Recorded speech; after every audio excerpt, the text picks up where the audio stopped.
we're talking about a simulation. How do you explain a simulation to someone who hasn't necessarily, or like a Monte Carlo simulation to someone who hasn't done one before? Yeah, it's fun. You get some hilarious moments from it. Like sometimes you might say to someone, "Oh, I simulated it 20,000 times," and they're like, "All right."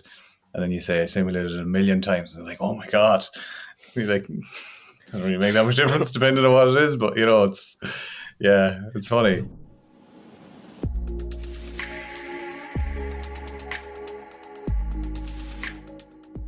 Today, I had the pleasure of interviewing Dylan Beirne. Dylan is a quant trader and data scientist most focused on golf. Currently, he works with Nellie Analytics, part of SIG, modeling and trading golf. He's worked on analysis and strategy with the last two Ryder Cup European teams and two International President's Cup teams, as well as a variety of golfers from major winners and number ones in the world to challenge tour players. As it so happens, I was running analytics for the US team in many of those team events which I described, which makes Dylan and I rivals in some way. In this episode, we learn how Dylan transitioned from construction into working in sports analytics. We dive deep into the business of sports gambling and trading, and we share our thoughts on the analytics battle that goes on behind the scenes in some of the biggest golf events in the world. I really enjoyed this conversation. I hope you enjoyed as well. Dylan, thank you so much for coming on the Ken's Nearest Neighbors podcast. We were fortunate enough to meet in person at the President's Cup recently, where we were actually, opposing forces. But I'm so glad I got to know you. We had some really interesting conversations about golf, about analytics, about sports betting. And I'm just grateful that we could have you on the show today. Yeah, thanks for having me. I'll try to not ramble on too much. I have a bit of a tendency to talk a lot, but I'll try to keep it short and sweet where possible. I'm the same way. So you reel me in and I'll reel you in. We'll call it even.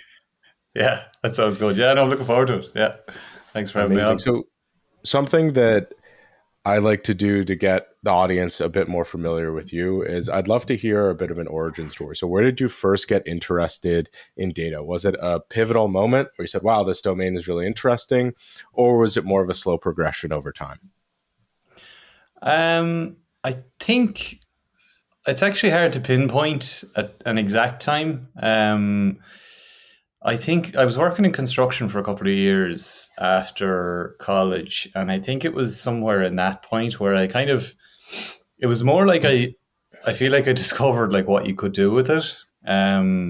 So like the first kind of memory of like really using data for like or trying to use data for something useful was like I got it in my head that you could predict scores of football matches using like historical data and all that. And I got hold of some football data from the Premier League, soccer data. And yeah, just basically spent a while trying to kind of work out how to use that and how to make predictions with it. And I learned R and Python to do that. So that was kind of, I guess that was the start of it. I didn't really know why I was doing it or what, like, if there was any point to it. It was just I kind of thought, like, this is interesting. I'll give it a go. I remember I was in work one time and it was a Saturday. I was supposed to be working, like doing proper work. And I was like printing out this massive book on R because the printer was free in work. And this senior engineer was like, what are you doing? I was like, I explained to him, I was like, I think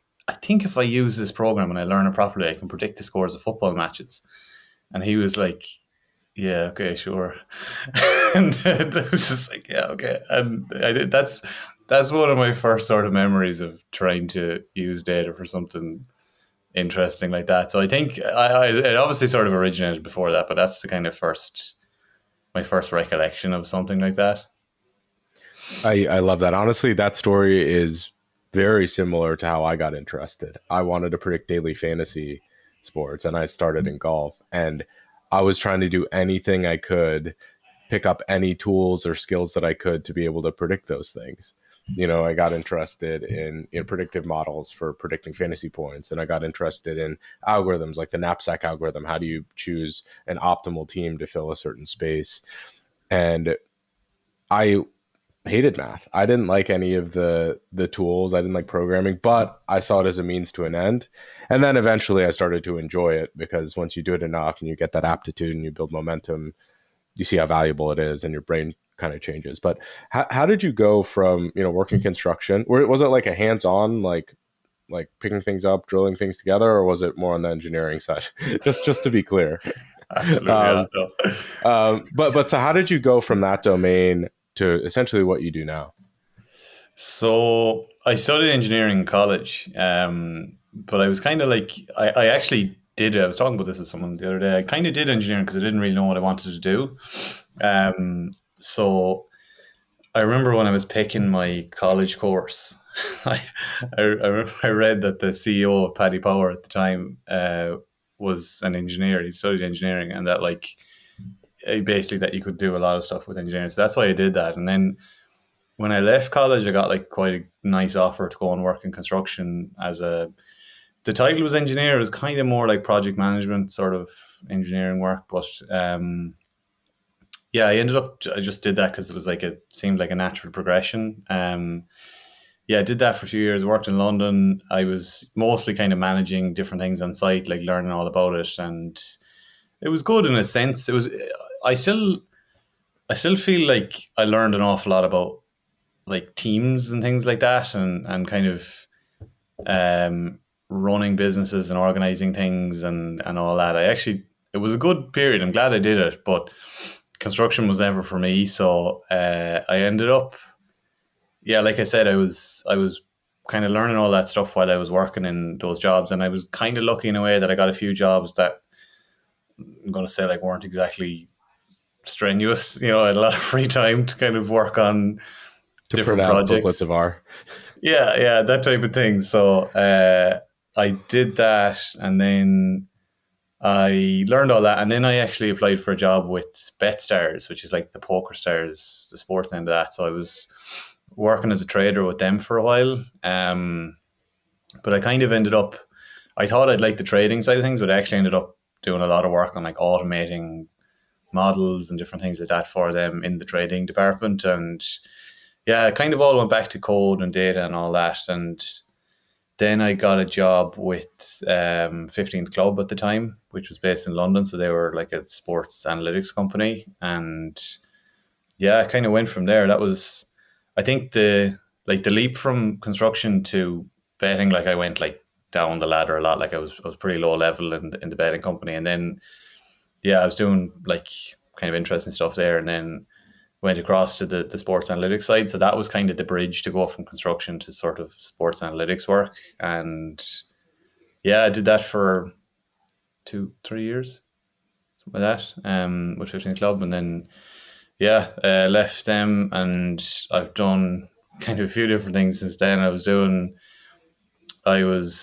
working as a consultant with a betting trading company and sort of building models for them. And then started a company with another guy that I had worked with in BetStars, and we ended up selling the company to the company I was consulting with. I think we'll probably talk about that later, and and I'm Yeah. working with them now. So yeah, that's the rough timeline, but yeah, bit up So and down. I It was, definitely I definitely want to dive into the betting, but first I'm interested in the skill acquisition.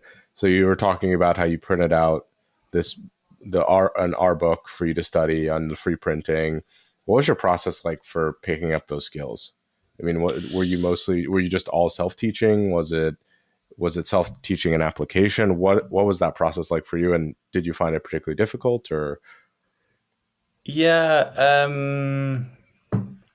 It was self teaching. It was, yeah, nearly all self teaching. I did a few kind of like I think it was Code Academy or something like that. A couple of them courses, just to get some basics. But from then on, it was very much application based. So the the kind of advice I give to like anyone that's trying to get into it is to find problems that you want to solve, and then just find data and then just work it out from there. Like because that's the best way to learn, or to like for me anyway. That's the best way I learn. So yeah, everything was always.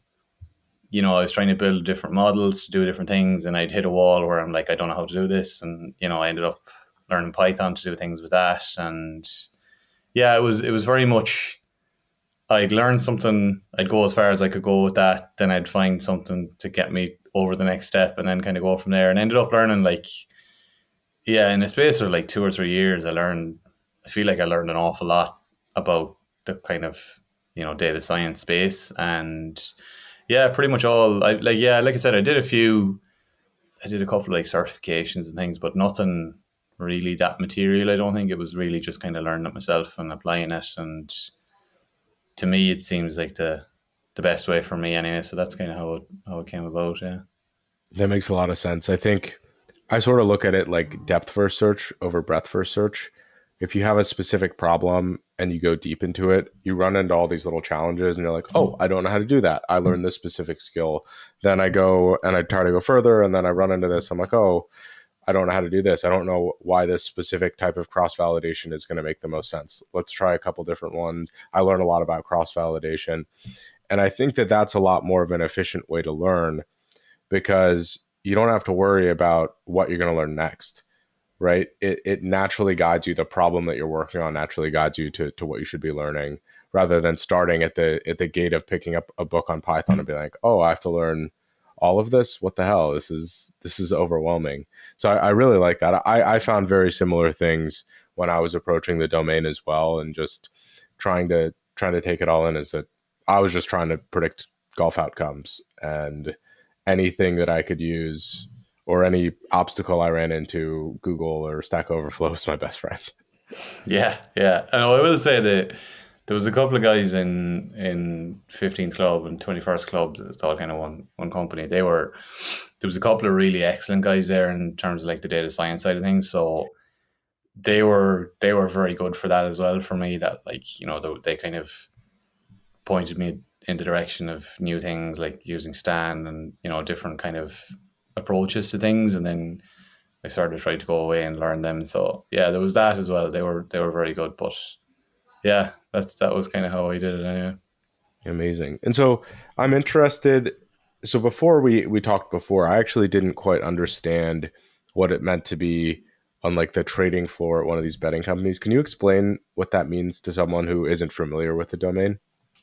Yeah, so kind of high level, effectively, what we do is we try to predict golf as accurately as we can. That's like that's quite vague, but yeah, we try and like predict as many outcomes as we can. We run simulations of tournaments of everything you can imagine within a tournament and produce outputs. Now, the majority of what we do comes down to just win percentage. So, the vast majority of our trading will be done on the win market, and most of that will be done through Betfair. So there's an exchange in the UK and Ireland, and I think it's in some other countries as well, that it's called Betfair Exchange, where it's kind of like a stock market where you can effectively buy and sell the percentage chance of a player winning. So, if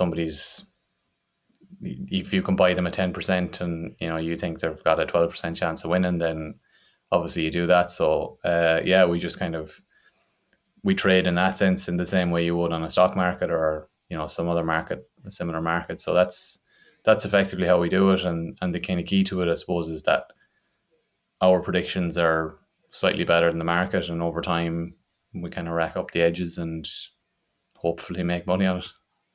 And that's what you were also doing at the first company, BetStars, as well, or was that a different area within that domain? Yeah, that was different. So BetStars was like and is, I think, still it's a bookmaker effectively. So yeah, they would basically just take bets from, well, mostly anybody really. So uh yeah, that would be slightly different, where you'd be kind of more managing a book, because if you're placing bets, obviously you have like selection bias on your side, but if you're taking them, it's the other way around, naturally enough. So it's a bit more of a defensive, I suppose it might be the word for it, where you kind of you're more monitoring prices to make sure nothing's wrong.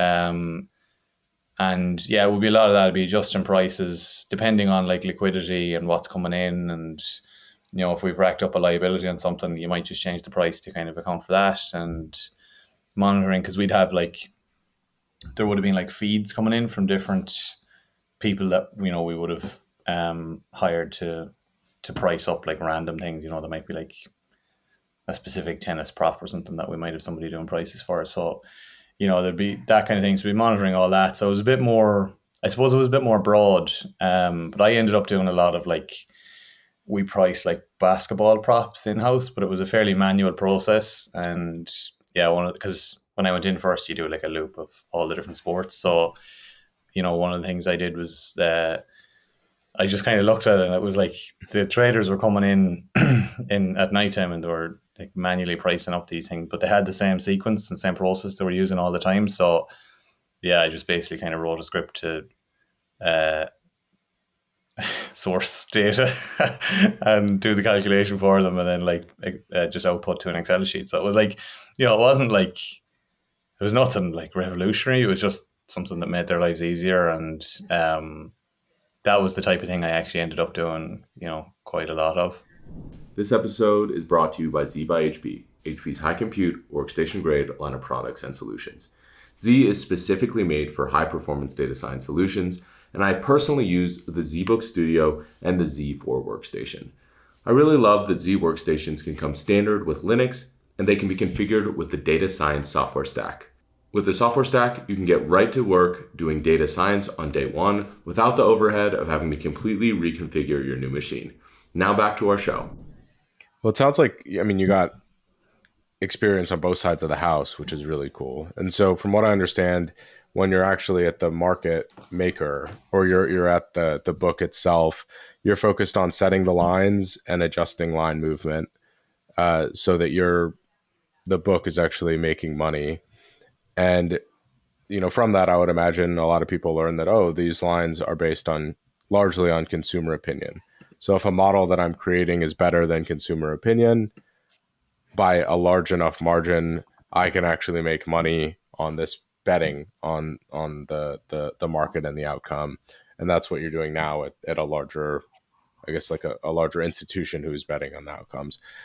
What benefits does it give the market for an institution to bet in these marketplaces? Because I would imagine you have so many resources, all these things, doesn't it mean that you guys are more likely to win? Or is that a bad thing for the market? Is it a good thing for the market? What are the implications?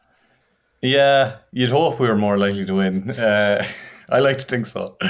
The benefit, I suppose, for everybody, for the market and the market makers and everything, is that it's liquidity, really, because you would have to have in an ideal world, I think an exchange would probably have thousands and thousands of people having equally sized bets with their opinion, because then you have a natural kind of opinion form market. But in reality, that's kind of hard to have definitely in smaller events, so like medium sized PGA Tour events, the smaller kind of events like that would be, or relatively smaller events, there wouldn't be the liquidity in the market to have a kind of efficient market, or have you might go in and want to bet on player X to win the Fortinet Championship, for example, and you might want to bet $50, and there just might not be $50 there to bet.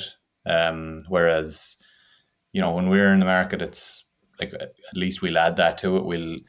It'll probably be, again, in an ideal world, it'll probably be a tiny profit for us on that $50, but at least you can go in and do it, So I think that's the beneficial part of adding liquidity. That's kind of the main source of liquidity, I suppose, in a lot of events. So yeah, that'd be the beneficial part. And then I suppose it helps with, it's kind of a self-fulfilling thing as well, because the fact that we add liquidity brings people in, which adds more liquidity. So it kind of gets the ball rolling. Whereas there's other exchanges in Ireland where there's not really a market maker, and there's not really the kind of volume there, so it ends up it's stagnant, really. It's $10 here, $6 there, and it's it may as well not be there effectively. So yeah, I think that's always a risk with exchanges, where a lack of liquidity is fatal, really, to any exchange market. So it's a tough balance for them to find as well, to let market makers do their thing and protect the customers. But it's a balance.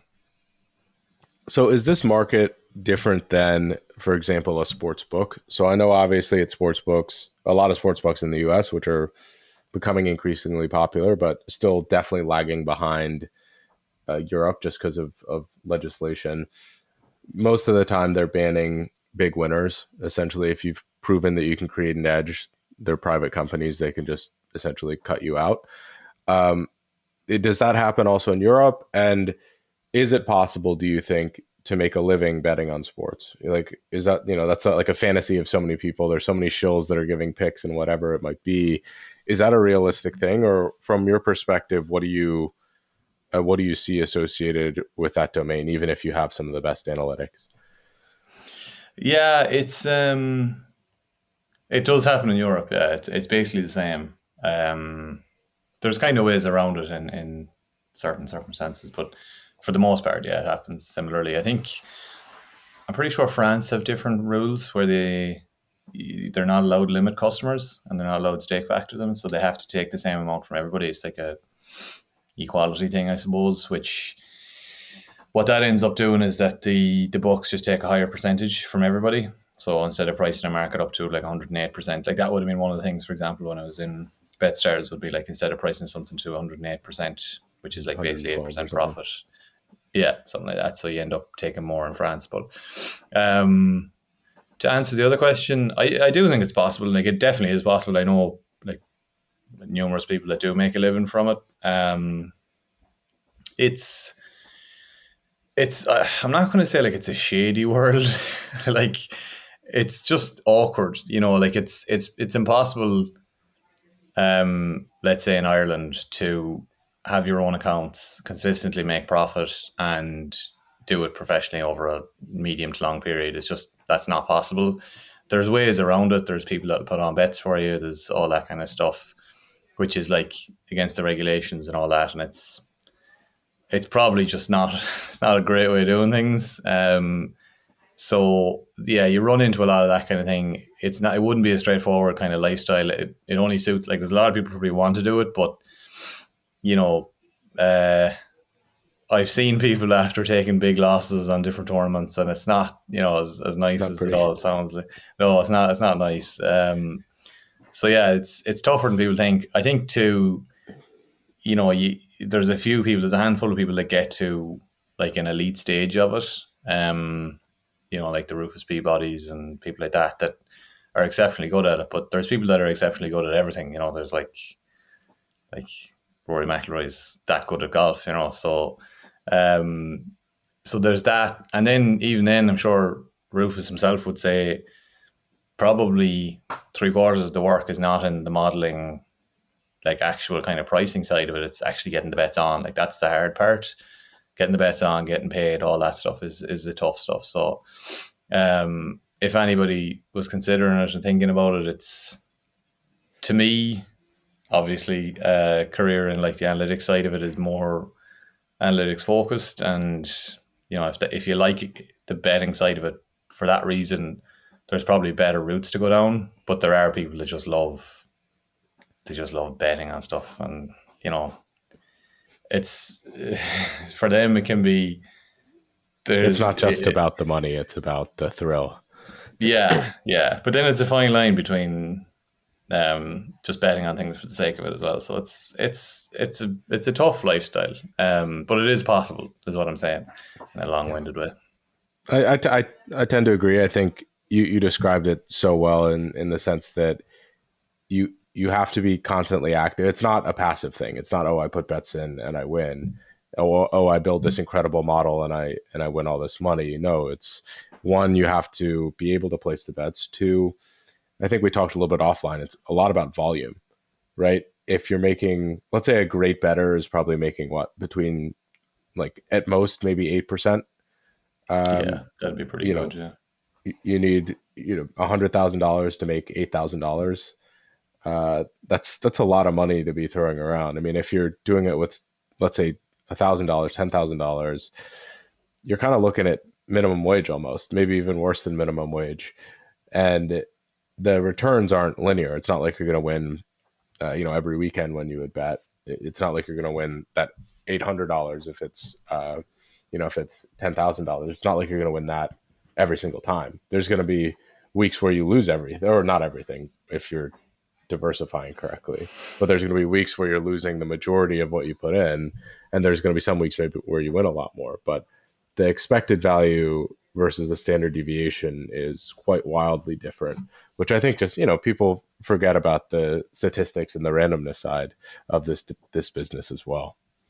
Yeah, yeah. And I almost guarantee anybody you talk to about it, even if they understand the randomness of it, they would underestimate how random things are and underestimate the variance within sports betting, especially like something like golf. If you're betting on golf, like the variance is just insane, year to year. So unless you're betting matchups and stuff, kind of, you can probably handle that a bit better. But yeah, it's a tricky one. So actually, that's a good segue. How did you start getting interested in golf and the golf analytics? I mean, you talked about how you were first looking at football analytics more so than anything, trying to predict the matches. How did you get from there to working in the golf domain and almost kind of specializing in that now? Yeah, so when I was working in BetStars, I was kind of building a model sort of on the side. Well, I had been doing it for a while. I can't really remember when it started or how it progressed, but I used to work. It was funny. I used to work like 1 p.m. to like 11 p.m. shifts a lot of the time.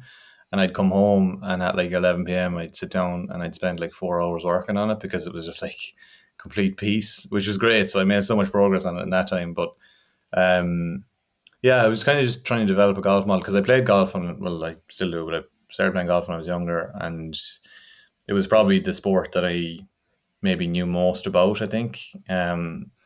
So yeah, I don't know why. I presume that was why I started with that. But yeah, I started building a golf model, and then as part of it, so I applied for the job with 15th Club, and I did like an analysis of Shane Lowry's game, like what he was good at, what he was bad at, and what I'd recommend to him to improve, and all this kind of thing. So,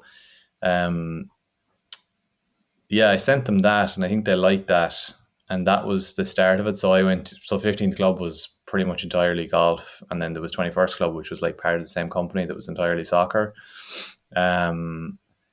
And yeah, I went into the golf side. I touched on soccer a little bit when I was in there, but yeah, it was pretty much entirely golf. So that job was like working with players, doing basically what I had done with Shane Lowry's games, like doing an analysis of their game, highlighting areas for them to improve and kind of reviewing performance, and then like course guides, suggested strategy and courses and all that kind of thing. And that was the starting point for like the team event stuff as well. So 2018, I joined them not long before that, and ended up working on the Ryder Cup in 2018, and that kind of kicked that off. So that was how that transition came about. That's awesome. I would imagine the golf data and the soccer data are very different. Do you have one preference over the other? I know I personally prefer golf data to, for example, basketball data, because one, you're dealing with a lot of locational data, and the other, you're dealing with discrete data points for shots. How do you feel about that? Or is that maybe a fun challenge for you to look at the locational stuff? Yeah, I never did that much with soccer location data. A lot of what we were doing was kind of like recruitment based. So it was like, it kind of ended up more being based on like how good is a player and how much are they going to add in a certain area and all that. So yeah, the few things that I touched on would have been involved in that, and rating teams and doing predictions that way. There was a lot of different. We kind of ended up doing a lot of high level stuff in soccer. So like, say, there was even, like, let's say if you wanted to buy a soccer team in the UK and you thought, you wanted to find like a group of players that were undervalued and underperforming, but probably should have been better or something like that, that kind of thing. So yeah, it was fairly, like, it was less granular data, I suppose, we were working with. In terms of which I preferred, I like golf data. Like, I suppose it's because I understand it so well now. Like, I was talking to somebody earlier and I showed them a PGA Tour like, you know, the one of the files that you get the data in, and I had it on my laptop somewhere, and I was like, yeah, this is an example of it, and it just looks crazy, but I was kind of like, yeah, no, you do this and you do this, and it all sort of works. And I was like, yeah, I've done it so many times now that Didn't I you kind of sleep? know it well enough that it's pretty easy. So I do like working with golf data, and like we're lucky in a way because, you know, Mark Brody coming in whenever it was 2003 or something, and working with the tour to kind of kick off the whole tracking of coordinates and everything, like that opened up a whole world of opportunity in terms of what we can do now. So yeah, it's great to have like the depth of data that's there to work with. Yes, I think everyone in the golf data related space owes Mark Brody quite the debt. So I didn't get to thank him in person last time. I probably should have, but it is what it is. You can relay the message on. I will. I will. So obviously, you know, your work in golf, it sort of um, transcended just the 15th club. You started your own company in the like golf analytics space. Can you tell me more about that? Yeah. So I had been talking to a friend of mine from when I worked in BetStars. Like we'd talked loads of times about. He's a huge golf fan, and just trying to find like something to do in golf. And yeah, we ended up so effectively the kind of easiest way I can describe it is obviously in the US, like you have passing yards and receiving yards and, you know, rushes or whatever. I'm not that familiar with NFL props, but we kind of looked at that and sort of said, why does that not exist in golf? You know, like why is there not a like Rory on the 12th at Riviera, like over under driving distance and like percentage chance hitting the green and whatever. So um, you know, even things like over under fairways for a round. So that was kind of the idea, was like, why does that not exist? And I think there's a lot of reasons it doesn't exist, I suppose. Like, you know, familiarity with the data is probably one of them. There's just probably not that many people, and like, I'd say we'd underestimate how many people there are in the world that are just like familiar with the data, getting the data, using it, and I'd say less than that's 100, like yeah, off the top of my head. yeah, quite possibly, yeah. That's the thing, and you know, if none of those 100 have turned their hand to doing this exact That thing, then means it's not going to top exist. 100 in the world at analyzing golf data. By Yeah, that nation. yeah, yeah. I like that. Uh, yeah, so yeah, there was that, and then we basically built a kind of set of models and um, processes that could do those predictions. And the idea was that we would sell it to, like, sell a feed or something to, you know, a FanDuel or whoever it might be, and kind of start a company from there doing that. Uh, I was doing consulting work for Nellie Analytics, who I'm working for now at the time, and they were interested in it because it's obviously like sort of related to their space, indirectly, because it wasn't really that much crossover at the time. But yeah, they contacted me about acquiring it, and then went through a process and ended up that became part of Nelly Analytics then. So that's what we're doing That's now. awesome.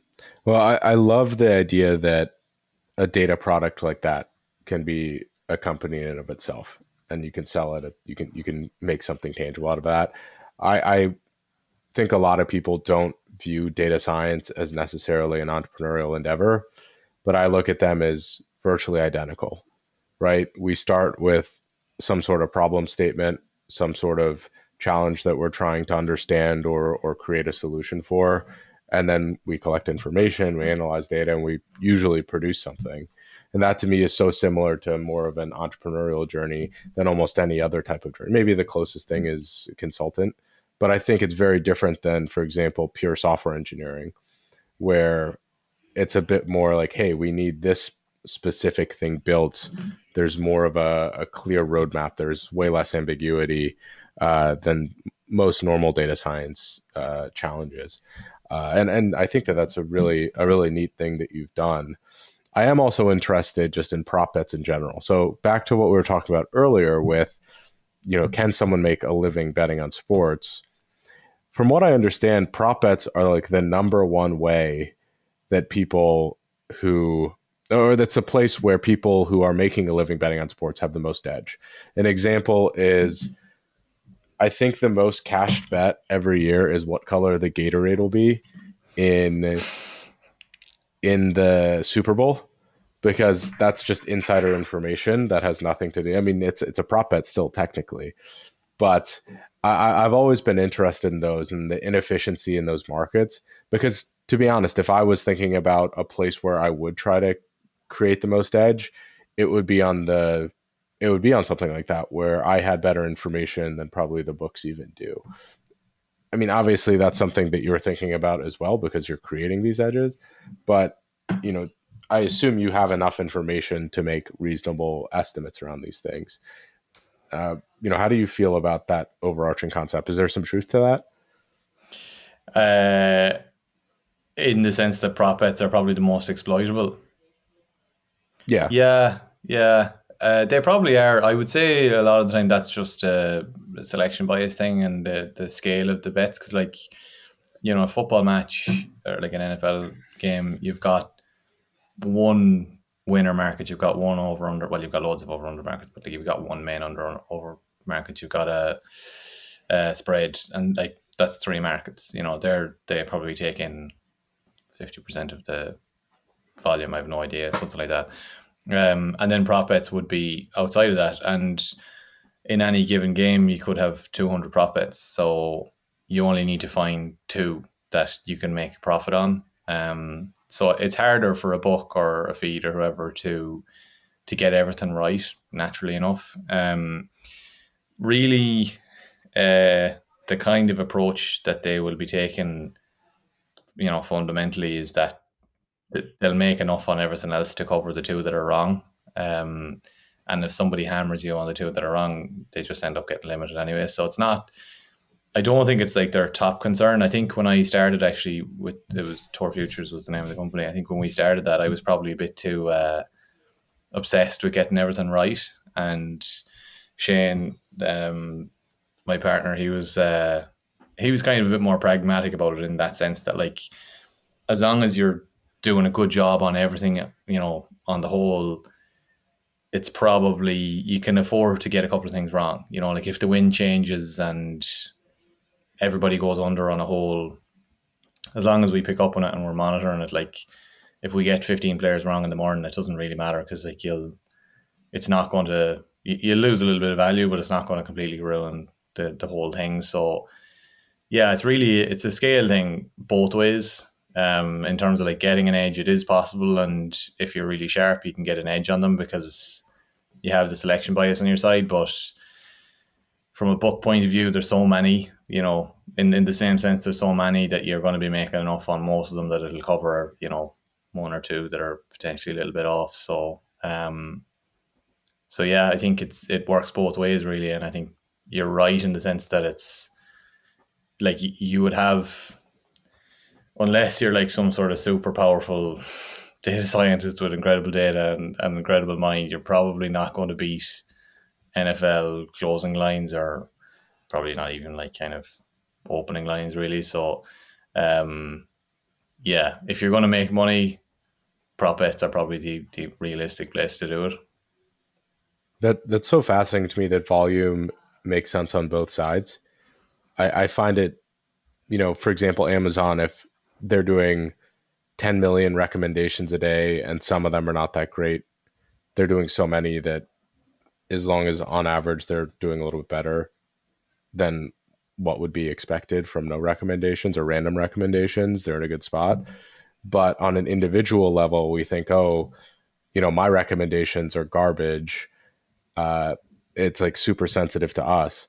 But in that sense, for a better, the super sensitive individual outcomes that I'm looking at, that's a benefit to me to exploit.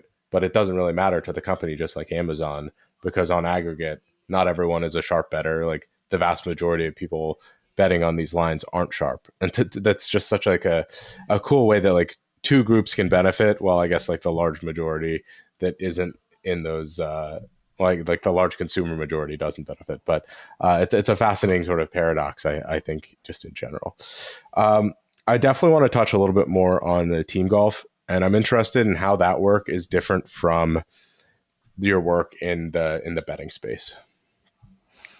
I would say the biggest difference is probably to do with like what you're actually trying to achieve in a weird way. So like obviously the betting space is just prediction. It's not that it's not complicated, but it's not, you're just trying to predict a number and that's it. And you try and predict that as accurately as possible.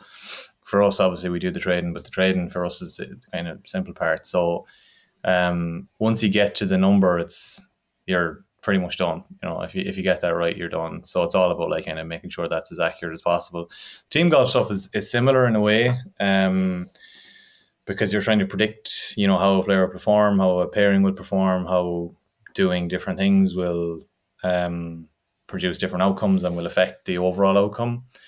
But a huge part of that comes after you do all that, where you have to communicate it and deliver it and make it land and make it actually stick, because it's easy to have the best numbers in the world, but if the captain doesn't believe it, then they may as well be garbage, you know, because it doesn't make any difference. So that to me is probably, I quite enjoy it. That part of it, I always thought that was really fun, like trying to, you know, get them to believe things. That's probably a bad way of wording it, but you know, to get them on board and help them understand, I suppose, is probably the big thing.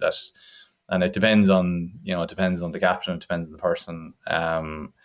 But that's, the biggest difference to me would be the process of getting numbers is slightly different, but what you do with them is totally different. And I think I like to think I've done that fairly well over the years in most of the events I've done. There's been times it hasn't really worked very well, but I think that's the big thing, and it's part of the enjoyment for me because it's different to kind of what I do day to day, I suppose. Yeah, I would agree 100%. So if we didn't clarify before, Dylan is obviously working for the international and the European teams, and I do work for the US team. So we have opposite sides of the house competing against each other.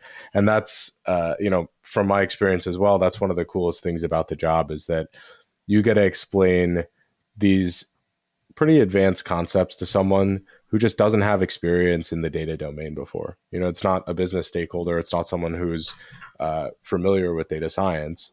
It's talking to someone who's unbelievable. All of the captains that I work with are unbelievably smart. They pick things up quickly, but they haven't been exposed to a lot of the data and the analytics stuff that we live in every day.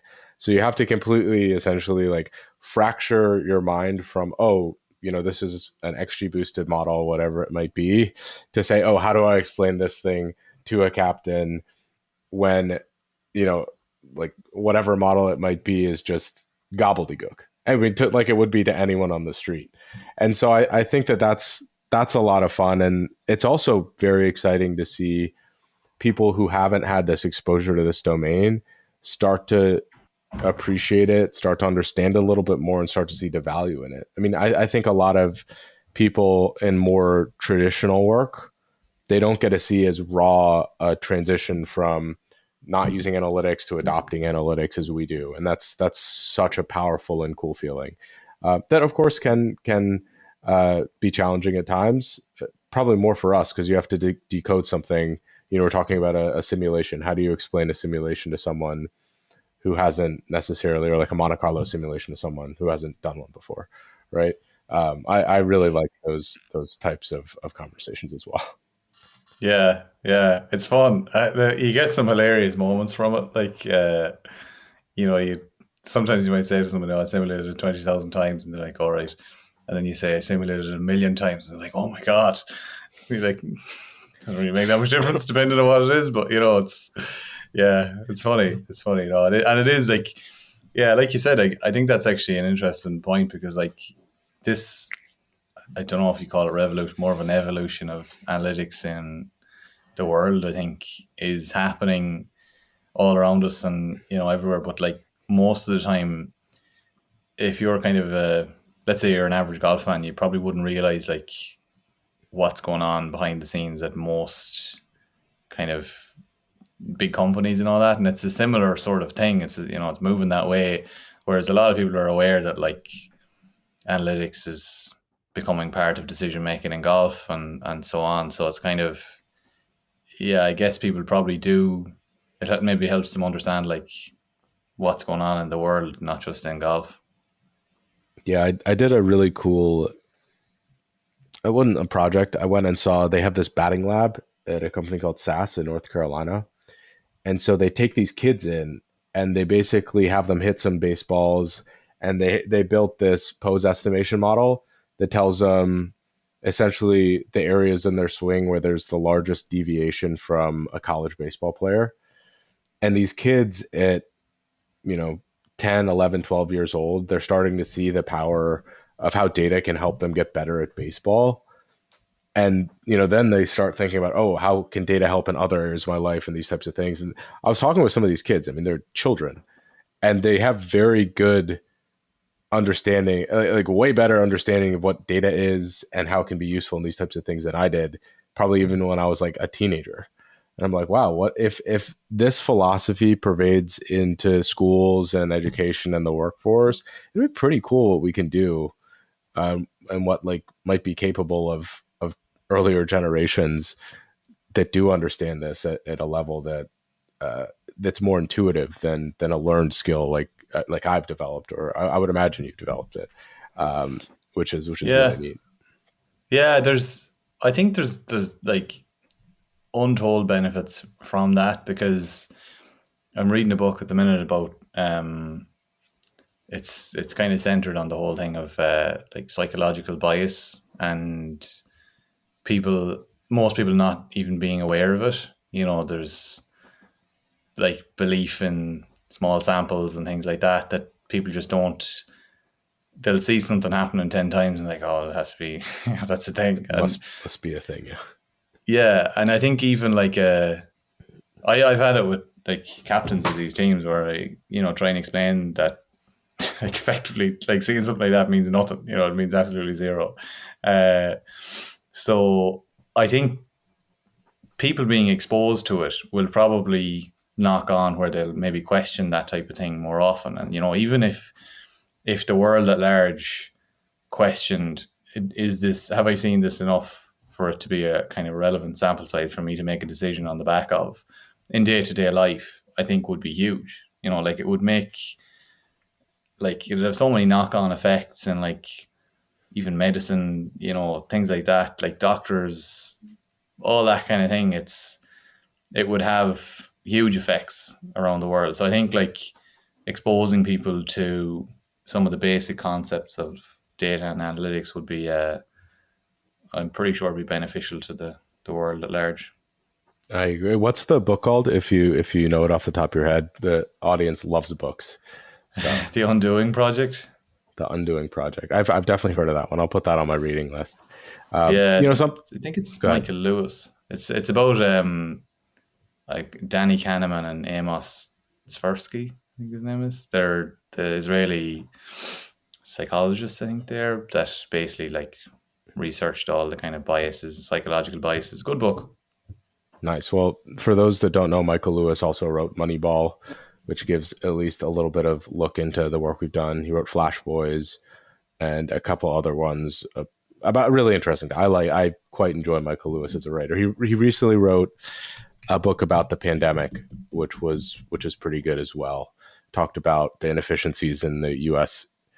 healthcare system, and it is very interesting. Probably even more so scary for a U.S. citizen, maybe less so for international citizens. More of an interesting read.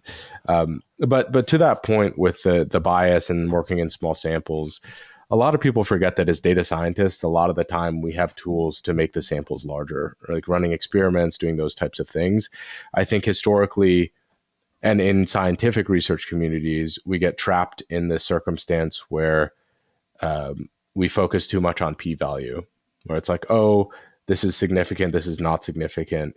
But in the real world, in a lot of scenarios, let's say we're running 2 ads, we can just keep running the ads, right? If we're not sure which one creates the most value, there's really no harm in running both until we until we have enough samples where something suggests that it's more significant than another one. I guess you can't really say more significant. There is significance over a threshold that we're looking for. And I know, I think that's just a different way to view the world now in a business setting than in an academic setting. And I'm refreshed that we have those tools, because I used to get really tired of hearing the classic statisticians telling me what I couldn't do in my work. Yeah, I can imagine. Yeah, I know, it's good. And like, I think a lot of that kind of comes down to even like the power of the computers and stuff that we're using. Like, you can come up with your own way of doing things, and working out if something is, if what you're saying is reliable enough. And it helps as well, like, to go back to the team golf thing, where if I can say to somebody that I'm like 99% sure that this will make things better, it helps, and I can kind of stand over it. Whereas, sometimes you get people that just be like, oh, I think it'll be better, and that's not very convincing. So yeah, no, I think having that, having a bit of certainty on those things, and finding your own way of doing it is beneficial, probably on a few levels, where you can kind of learn more about all that kind of thing as well as you're doing it. Yeah. I will say one of the coolest things about the team golf stuff is that there isn't really any precedent, right? We get to build the models that we think would be the most reasonable. We got to test it in the ways that we would approach it. There isn't essentially anything that I know of that sets a groundwork or a framework for doing that. And we can borrow from other sports. We can do whatever it might be. But fundamentally, it is a different challenge, and we get to build it in whatever image that we see fit. And I don't think that you have that power with personal projects quite often, but in industry, that's a lot less common in general. I mean, I guess you got that in the tour futures as well. But are there any things that you perhaps wish you had when you were building out infrastructure? Like wish you knew, like things that you wish you knew when you were going back, like, oh, I want to make this more scalable or something like that. Because I'm trying to think if there's anything that I would change aside from more data. And I'm kind of drawing a blank. That's a good question. Yeah, more data would be useful. I think different types of data. I think obviously, like, the big one would be, match play data. If we had more of that, it would be interesting to prove or disprove things. Because the sample of match play is kind of hard. So small. Yeah, it's hard to really draw. And that's, some of the things that people believe in small sample size. But it's hard to draw too much from it. So that would be a big one. I think infrastructure wise, like I said, I think we're lucky in golf. I think, there's nothing I would say that would make a material difference. I think, other than kind of better. And I think in ShotLink, data. some of the keys that they use have extra spaces in them. I wish they removed those. That drives me insane. That's probably about it, though. There's a lot of formatting things in ShotLink that I would like to change, but I think I've got a process in place to handle most of them. But just when I think I've got it all worked out, a few more pop up. So, So, kind of coming towards the end here, I have a couple of final questions. The first is, obviously, we've gotten to compete in a very unique way, right? Where obviously the players are playing. I mean, we have hopefully no influence on them actually hitting the golf ball most of the time, unless I'm standing there just glaring at certain players. No, I'm just kidding. They're feeling the pressure. Exactly. Yeah. Super intimidated by the stats guy. But, to me, I think having you guys or an opponent on the other side makes it a lot more fun. And we've talked about doing a Ryder Cup of our own or some things along those lines. But what has the experience been like for you guys? Is it just same old work as usual? We're going to approach it the same way, or is it an additional fun to know that you're competing against other nerds doing kind of similar things? No, it's good. Yeah, like it's developing, I think. Every event that I've done, the models have, I suppose there was like in Paris, the models were fine. We made them better next time. We made it, every time we do it, we make it a little bit better. And like, there's always like one thing that I'm like, oh, I could probably do that a little bit better next time. And for the next one I do it now, it's probably getting to a stage where without like nearly doing it full time, you wouldn't really have time to do some of the stuff that I'd like to do. But The same way. yeah, like incrementing on it is nice. And I suppose like the kind of the fact that the captains change and everything is always nice, because you've got a whole new set of questions to answer and things they want you to look at and all that.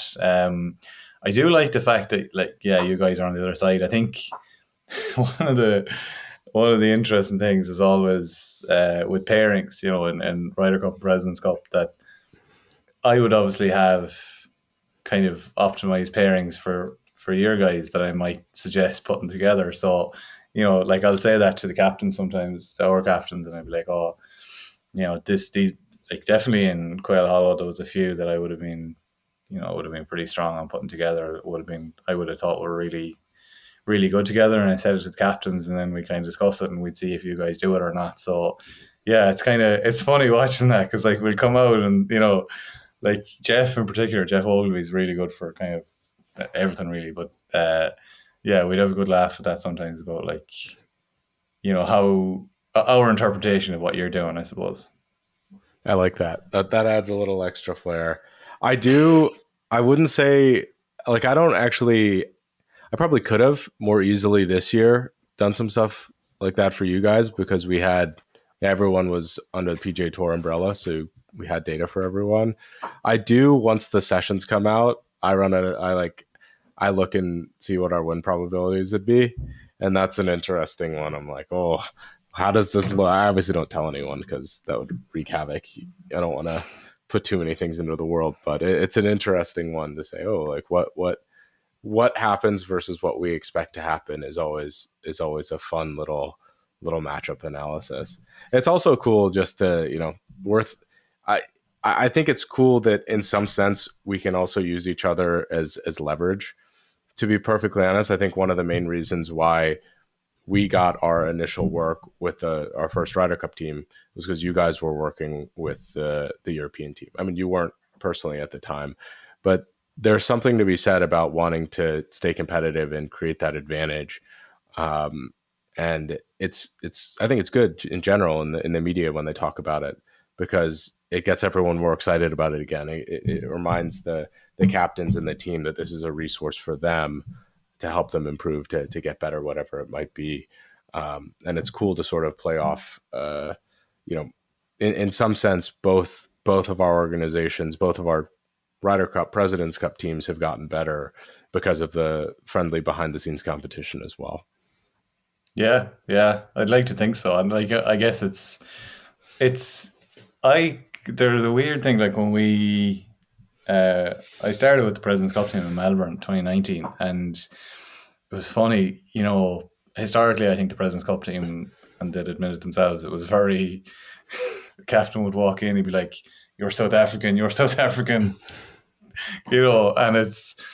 it was funny in Melbourne in particular, where it just like seemingly random pairings were kind of, well, I suppose the great thing about that was that every player was bought into it and was fully on board with the idea of it, so there was no issues with like somebody not wanting to play with somebody. But it was just like Sung Ji-im, Cameron Smith, and that would never have happened before, and a lot of them were kind of, I feel like they kind of were like, oh, what's going on here, but equally a couple of them said afterwards that in a weird way, standing on the first tee knowing that the guy standing beside you is optimized for making both of you better and maximizing your chance of winning a point, kind of gave them a bit of confidence in themselves and in the process. And, when it went fairly well, it obviously helped that. So, we got some positive feedback on that because, it's nice to hear that. And it's nice to know that players are getting that kind of feeling and confidence from it. So yeah, it is nice. And I agree. Like it's one of those things where I think the international team obviously need it probably more than any other team in team golf, and hopefully it's making everything better and making it more competitive. Yeah. Well, I think that gets down to the bottom of what our jobs, our responsibilities are, right? It's to make to like trim the process and make it as seamless as possible for the captains and players so they just go play golf, right? They shouldn't be thinking about the analytics. They should be thinking about, okay, I trust that my captain and the stats guys and whoever it is, they've come together to give me the best chance of winning. Now all I have to do is go execute. I mean, in theory, that is what our responsibility is to do. And, hopefully it gets easier and easier to do that over time. I mean, obviously we welcome questions if something doesn't make sense or, whatever it might be. But the goal is always to make it as straightforward as possible. So, hopefully we're the best at what we do. So the players and the captains can be the best at what they do as well. Yeah, we're in the top 100, aren't you? Exactly. Yeah. Maybe even top like 50. Who knows? I'm trying to count on my fingers how many people have access to ShotLink. So I think, one last question. I'm interested in what you think about Live Golf. Obviously, there's no data presence there whatsoever. But it's relevant in the golf world. And for those who are completely unfamiliar, Live Golf was a separate institution that started away from the main organization, which is the PGA Tour.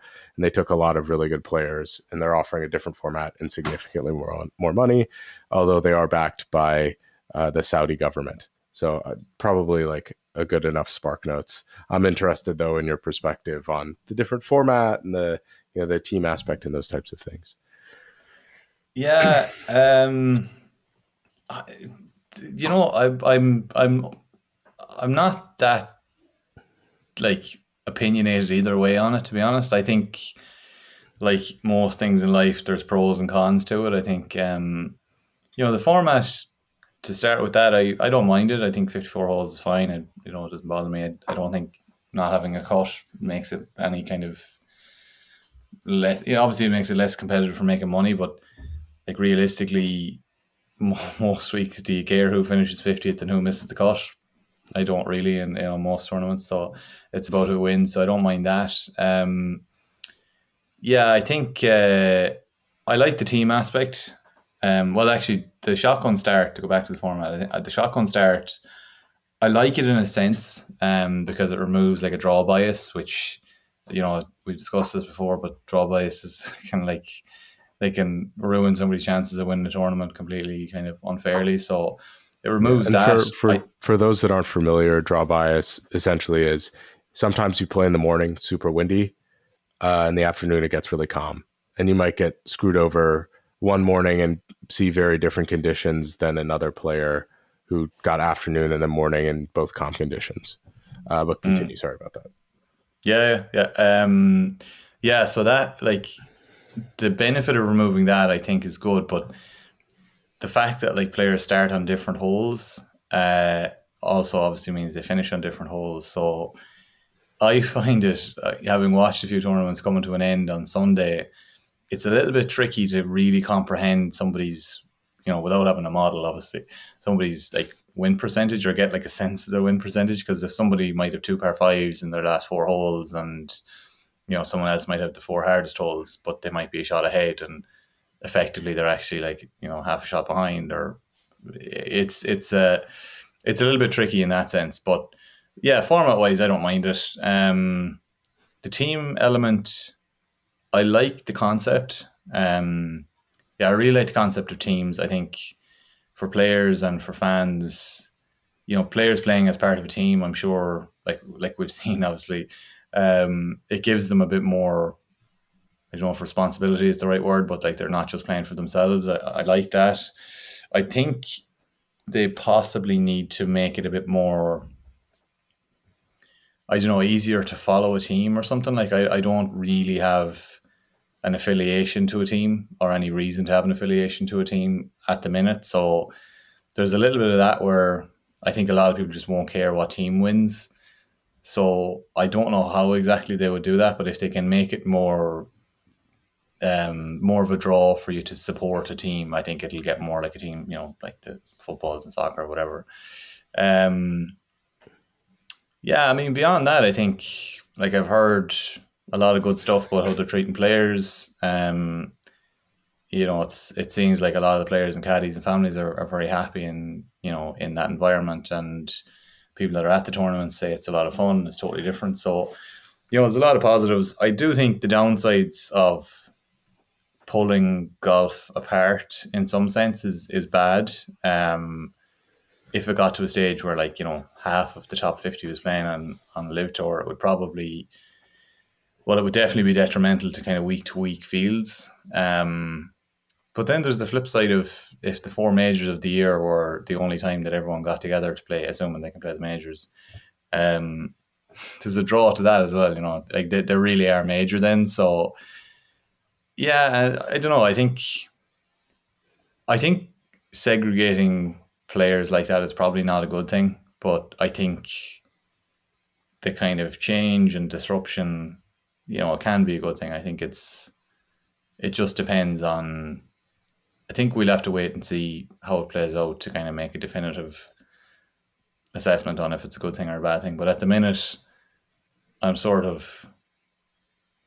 okay with it. I'll put it like that. Now, I will caveat that with I don't know anything really that's going on behind the scenes with the tour and the kind of, let's say, the higher ups. I've heard different things about how things have been handled and all that, so I don't really know that much about that. So I think there's a lot of unknowns in my opinion as well, but that's kind of my perspective on it. Yeah, I think that for me, I know I can't agree at all with the approach that Liv took. I will say I am excited for the prospect of the PGA Tour innovating and being forced a little bit to improve the product, improve the opportunities for players.